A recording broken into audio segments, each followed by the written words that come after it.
everyone, it's Helen and welcome back to my channel and to my second favorites video of 2023. Yes, I am actually sticking to one of my plans for once. Similar to my January favorites video, today I'm here to talk about some of the books, films, TV, and some music that I have enjoyed over February of 2023. I'm learning from my last video that I went on for a bit too long, so I am going to try to streamline things a little bit today, and I think that's helped a bit by February being a bit of a shorter month. But regardless, let's get right into it and start with the books that I read. So I actually didn't read as much as I did in January. I mentioned in my last video that if you look at my Storygraph stats, you'll see that technically I read 4 books in February. I just see that as I finished 4 books in January because there were 2, the Prince Harry book and Truth Witch, that I basically finished on like the second day of the month. So technically I finished them, but I would consider those January reads. So that being said, the first book that I'm going to talk about today is Uncomfortable Labels by Laura K. Dale. This is a book that my partner actually bought and is in his personal library, but we are trying to read more of each other's books this year, so I thought I would pick this up. Laura Kate Dale is a writer, a content creator, and author, mainly known in the sphere of video games. She is also an autistic trans woman, which is what the bulk of this book is about. And in my opinion, for anybody who was inquiring as to what it really is like to be especially an autistic person and a trans woman, and both of those together, I really would recommend this. She tells her story in such an honest way, and a way that's very easily digestible, even if the content itself is a bit triggering. This took me a little bit longer to get into because I really wanted to soak up everything that she was saying. I don't really have much to say else about this except that this is such an important book. I would say read this if you are questioning whether especially you're on the autism spectrum or whether you know somebody who is on the autism spectrum specifically, because I think this offers a lot of valuable information. Next up, we have a book that has been on a lot of the bestsellers recently, and this is I'm Glad My Mom Died by Jennette McCurdy. This was a Christmas gift from my sister. Jennette McCurdy, for those of you who are unaware, was a child TV star. She was part of the cast of the sitcom iCarly, which I have fond memories of growing up, even though I didn't watch every single episode. It's hard to understate how screwed up Jennette's relationship with her mother was, and to see somebody come out on the other side of that and to be able to tell their story and really just questioning, you know, the trust that we put into adults. Thankfully, I don't have a super toxic relationship with my mom, and I consider myself lucky in that. But just reading Jennette's experiences, she has a very good writing voice, and also, again, the chapters are very short, very easily readable. Yeah, this is one of those books where you just come out of it saying, good for her, and good for Jennette for getting out there and telling her story. And yes, the title is provocative, but it's truthful. It really is truthful. I would recommend anybody reading it, and I would err on the side of trying to look past the headline grabby title to really take in what she has to say. So yeah, that's I'm Glad My Mom Died by Jennette McCurdy. And finally, similar to January, I have a book that I started in February, like the last day of February, and then finished a couple of days later.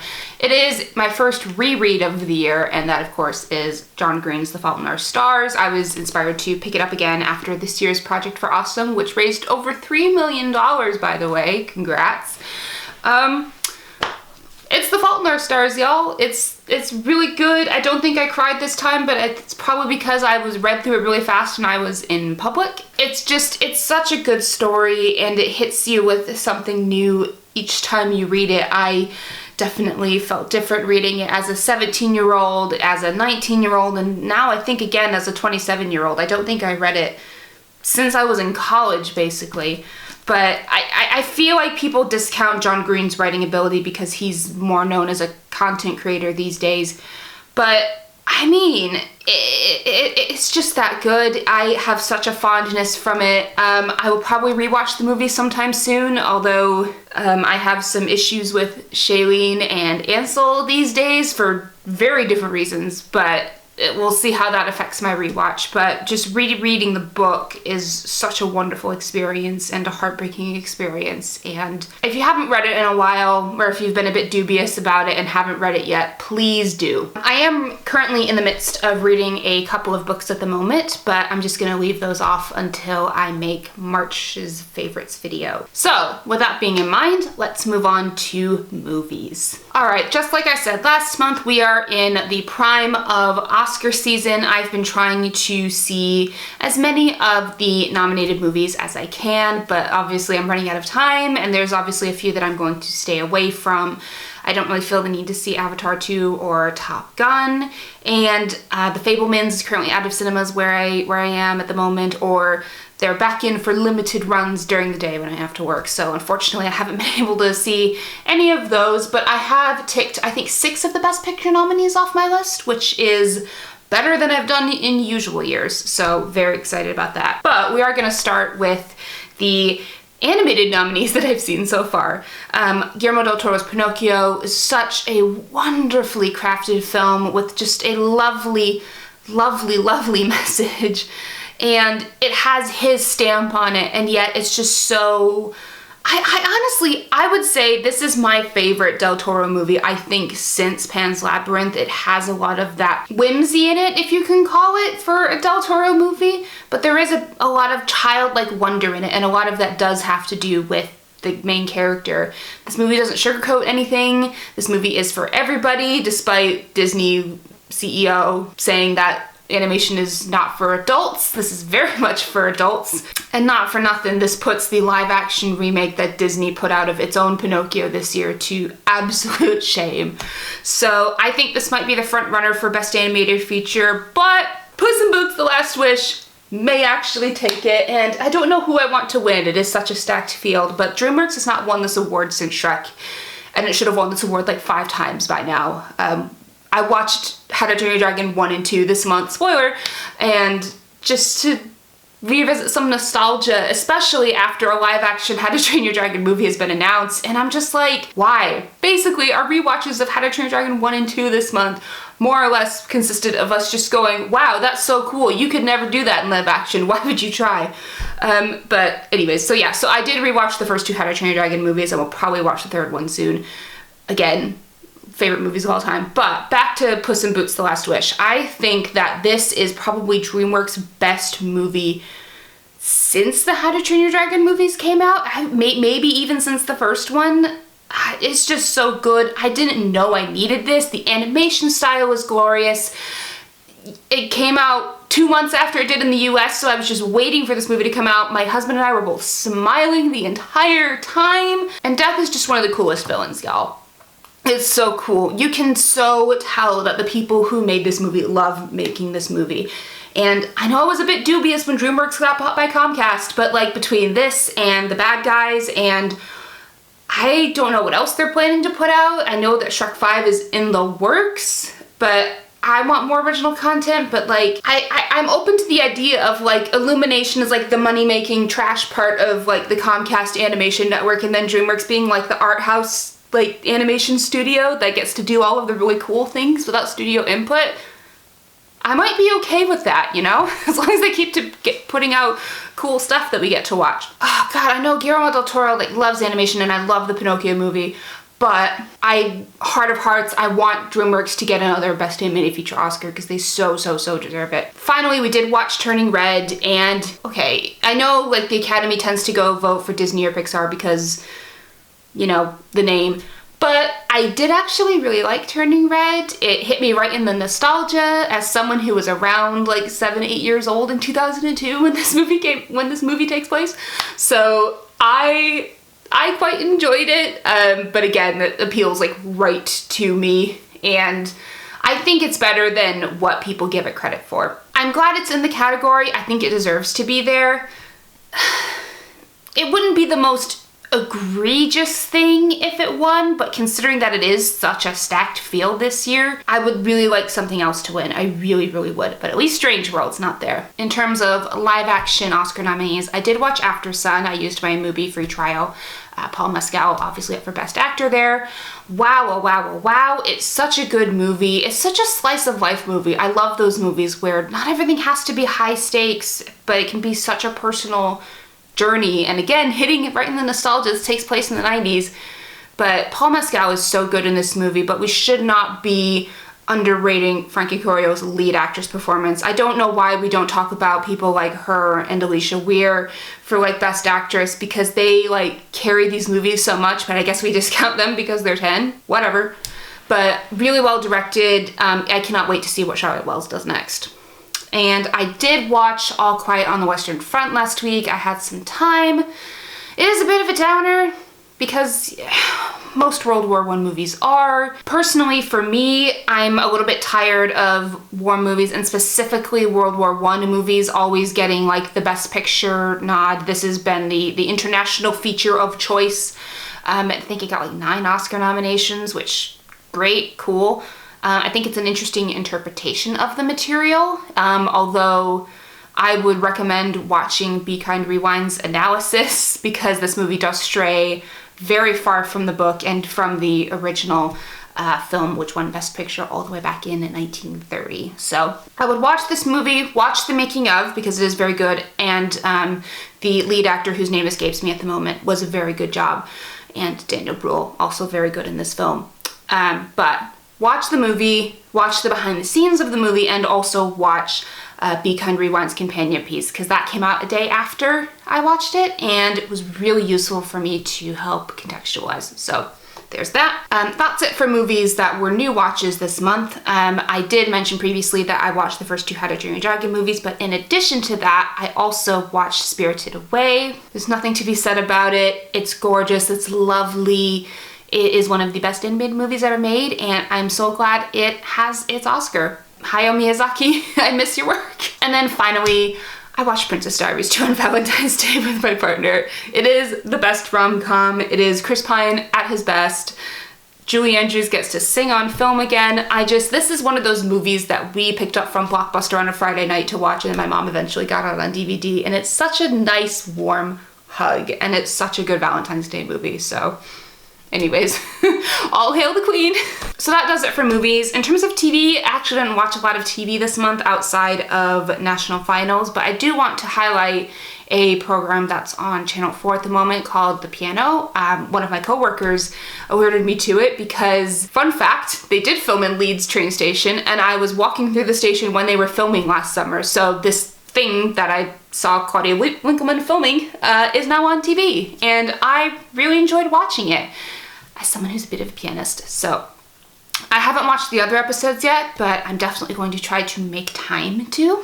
But for the most part, everything that's like on my watch list is either just came out or is coming up this March. So Abbott Elementary Season 2 is finally out on Disney Plus UK. I've been waiting for ages. I'm so jealous of all of you who got to watch it all last fall in the States. Ted Lasso Season 3 is coming. I'm so excited.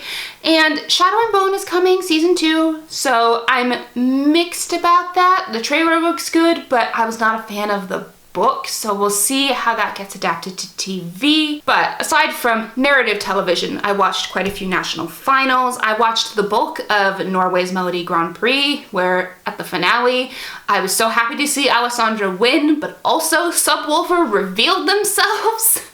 And the documentary about their process just came out on the Eurovision YouTube channel, so I would highly recommend watching that. But that was such a moment and such a moment in my group chat.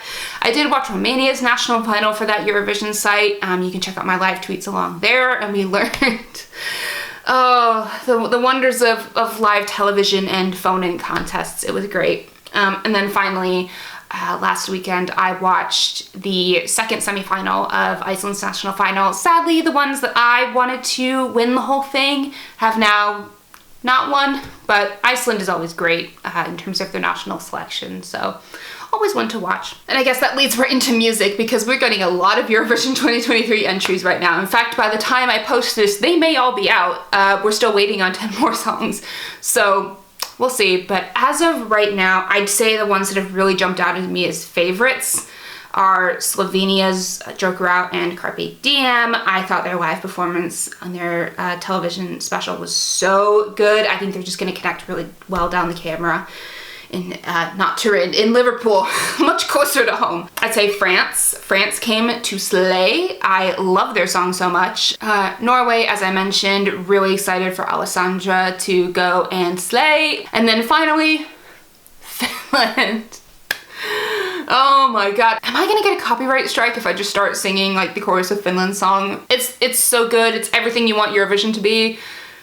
Barring like something else coming out and just absolutely blowing me away, I think we may be headed to Helsinki in 2024. Please, I want this so much. This is gonna be so great, and I'm definitely gonna be keeping that in mind when I'm trying to get tickets this week.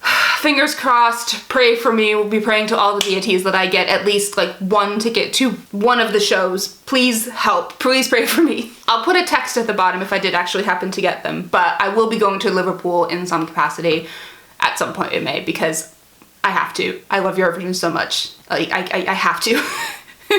In terms of other music that I've been listening to this month, I've been doing my discography listen to, my iTunes library listen to. So I think at the last one I left off with Made in the AM. I did re-listen to Midnight Memories, which I have such good memories of, and that was the album that they were touring when I saw them on tour. Crossing fingers for a One Direction reunion at some point, please, please, please. Mind of Mine, Zayn's debut.